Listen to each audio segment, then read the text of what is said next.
Very good morning to all of you, and I hope everybody is doing quite well. I wish you health. Please take care of yourself. These are very difficult times. We have to come out through this bad time, and we are also supposed to study. We have to complete our work. The show must go on.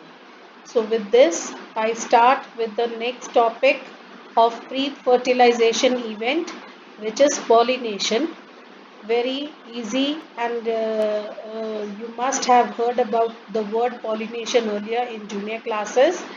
Pollination means the transfer of pollen grains from the anther, that is the male part, to the stigma of the pistil, which is the female part of the flower. So we all know this. Now let's see types of pollination. So children, as you see here, there are three types of pollination. They have also shown you with the help of the diagram. You see if either it is autogamy, as it is shown by alphabet A, when the pollen of the from the same flower lands on the stigma of the same flower. Okay, when pollen of the flower lands on the stigma of the same flower, it is autogamy or self-pollination. Then comes getnogamy. Getnogamy is when the pollen grain of one flower lands on the stigma of another flower but of the same plant.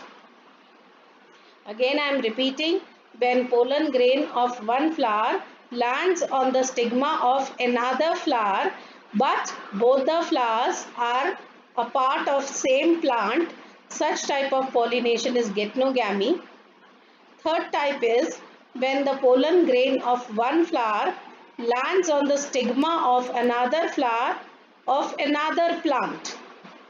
That means pollen grain is taken from one plant and the stigma is of the another plant. Two separate plants are involved. So such type of pollination is known as xenogamy. So there are three types of pollination. Now let's begin with autogamy, also known as self-pollination. Auto, as you understand, self-pollination is when the pollen grain of the same flower lands on the stigma of the same particular flower. Okay, no two flowers are involved. Both male and female part are present in the same plant flower, and the pollen grain of the flower lands on the stigma of the same flower. That is called autogamy. So it is the transfer of pollen grains from the anther to the stigma of the same flower. Now in flowers which with exposed anthers, now here the anther is exposed, okay, and stigma is also exposed. So autogamy is quite rare because chances will be there that pollen grains from other flowers can come and sit on land on the stigma. So autogamy of open exposed flower is rare. Now what do you mean by exposed? Here as you see in this diagram, anther is also exposed. So the pollen grains can be taken away either by wind or by insects, okay, or any other agent of pollination. So the pollen grains from this anther can go on to any other flower, and similarly other pollen grains can come and they can land on this stigma because the stigma is also exposed. So self-pollination or autogamy in such type of open flowers where the stigma and the anther are exposed, this is quite rare. Autogamy in such flowers require synchrony. Of course, synchronization. What synchrony is to be required? Now listen to me carefully. The first thing is the anther and the stigma both should be ready at the same time. That means the pollen grains, maturity of the pollen grains should be at the same time, and the receptivity or the receiving capacity or the receiving capability of the stigma should also be at the same time. If they are not in synchrony, then the pollination will be of no use. Suppose the pollens are ready, but the stigma is not receptive. That means it is not ready to receive the pollen grains. So even if the pollen grains will come and sit here, there it will be of no use. Similarly, if stigma is receptive but pollen grains are not ready, then again it is of no use. So synchrony in autogamy, the flowers require synchrony in the pollen release and the stigma receptivity. That means the release of pollen and the receptivity of stigma should be in synchronization. They should go side by side if this flower wants to have autogamy or self-pollination.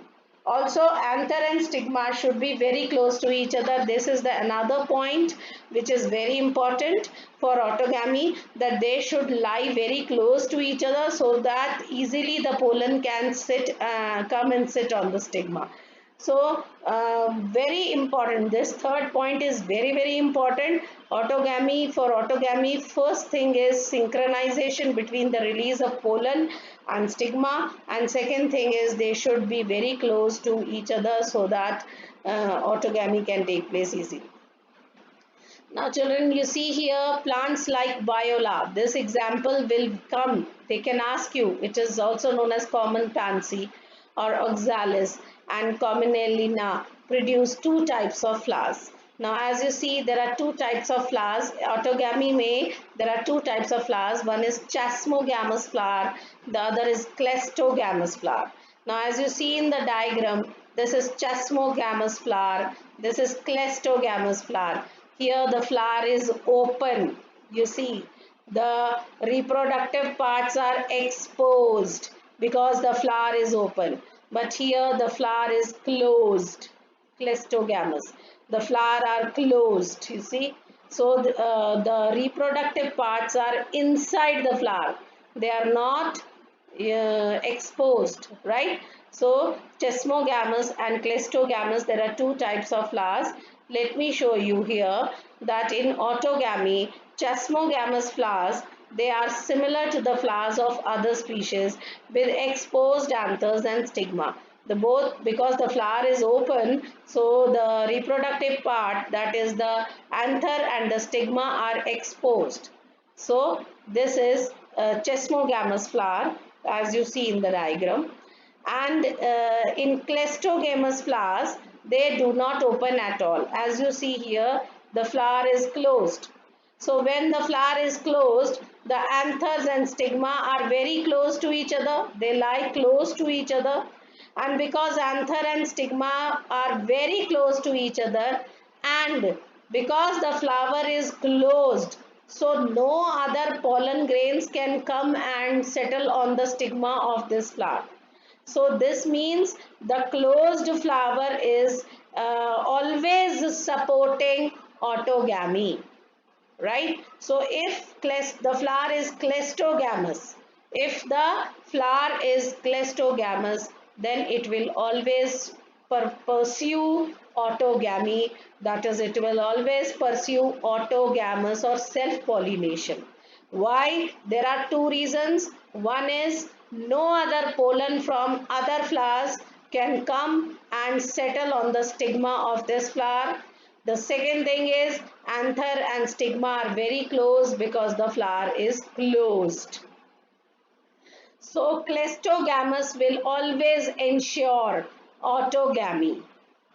When anthers dehisce means when the anthers are dry, when the anther is ready and full of pollen grain, and now it is dry, so it will burst open. Dehisce means it will burst open in the flower bud. Now because the flower is closed and inside this flower the anther is burst open, so the pollen grains will remain inside and they will come in contact with the stigma for pollination. So children, cleistogamous flower produce assured seed set. Very, very important line. Why assured seed set?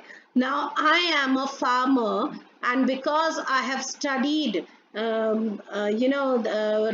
biology, so I know that this particular plant has closed flowers, or this is a cleistogamous flower, and I know this whenever this flower will produce a seed, it will be sure that the same particular genes will be repeated generation after generation, because it is pursuing self pollination or autogamy.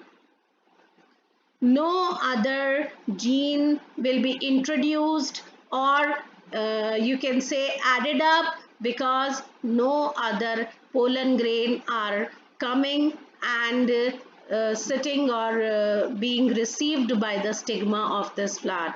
So we can say that cleistogamous flowers will produce assured. Assured means surety that they will produce same type of seed sets even if the pollinators are absent. I don't need any agent of pollination for this flower. I do not need wind, I do not need water, I don't need any other agent of pollination, because this is a closed flower. The anthers will burst open, the pollen grains will definitely come and sit on the stigma, and pollination will occur, and then fertilization will occur, and the same seed set will be produced generation after generation. This will be fixed. Cleistogamy leads to inbreeding depression. Now, what is inbreeding depression? We will do it elaborately in the next coming parts of the chapter. But remember, cleistogamous leads to inbreeding depression. I will definitely let you know what is inbreeding depression in the next coming parts.